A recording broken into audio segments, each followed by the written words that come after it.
we thought we'd bring a young person to share what an HBCU meant to them.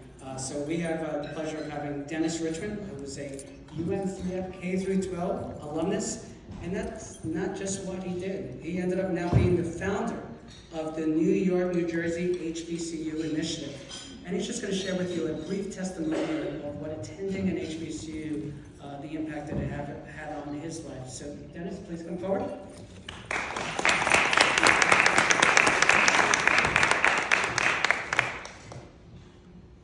Good morning.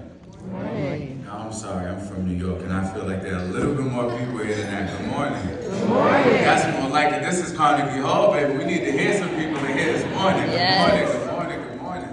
My name is Dennis Richmond Jr., and I was born and raised in Yonkers, New York, and I'm so excited to be in front of all of these wonderful young faces because no one in the room is over 30 in here today. I'm so excited to be in front of this crowd.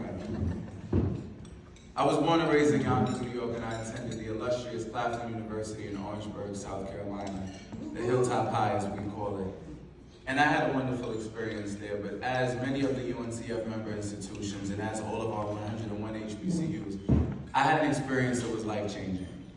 And it was life-changing because when I went from New York to an HBCU, I realized that unlike New York, people are actually nice. No, but I realized that when I went to school, there was much more to the world other than just what New York is.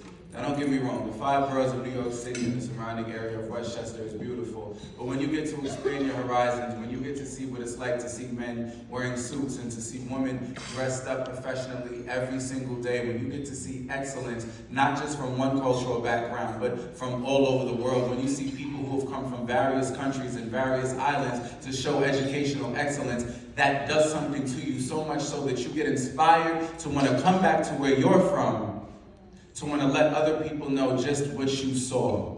Because you realize that unfortunately, the people back in your neighborhood didn't see what you did.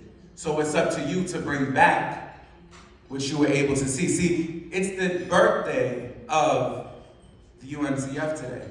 So it's not an accident that this event is today. 1944, Dr. Frederick Douglass Patterson and Mary McLeod Bethune founded the United Negro College Fund. So as we're here today, I thank the funders, because you never know where your dollars end up, because you made a Dennis Richmond Jr. As much as I would love to say that I was here because of my hard work and my talents, that's not true. I'm here because someone believed in me enough to allow me to stand here. I'm here not only because of the prayers of my ancestors, like all of us, but I'm here because someone put up a couple of dollars for me to get to and through the college that I attended. See, UNCF didn't just get me to and through school. But back in the 1970s, they also got my mom to and through school, the same school, Claflin University. So I have a personal connection to this organization. I thank the United Negro College for not only for allowing me to get to and through school, but for believing in me enough to give me not one, but multiple scholarships, because they saw something in me that I didn't see in myself at the time. That's why I can stand in front of you today, not only as someone who leads something that gets others into college, like Mr. Andres Martin, who's here with us, and Ms. Vanessa Sparks, who's here with us today, but all of the counselors, and I thank you, because you never know that one student who bothers you every single day, who annoys you every single day, who's going to be the one to come back to you in 3, 4, 5 years to say thank you. So thank you all for being here today, because you matter, and I want you to know that. To all of the educators in the room, who wish that that 1 or 2 student who's never absent was absent tomorrow. Thank you all for being here today, because you matter. So all of the funders, thank you, because you never know the student whose life you are impacting. It's difficult for a lot of our students because they're not going to tell you when they're hungry. It's difficult for a lot of our students because they're not going to tell you when they're struggling.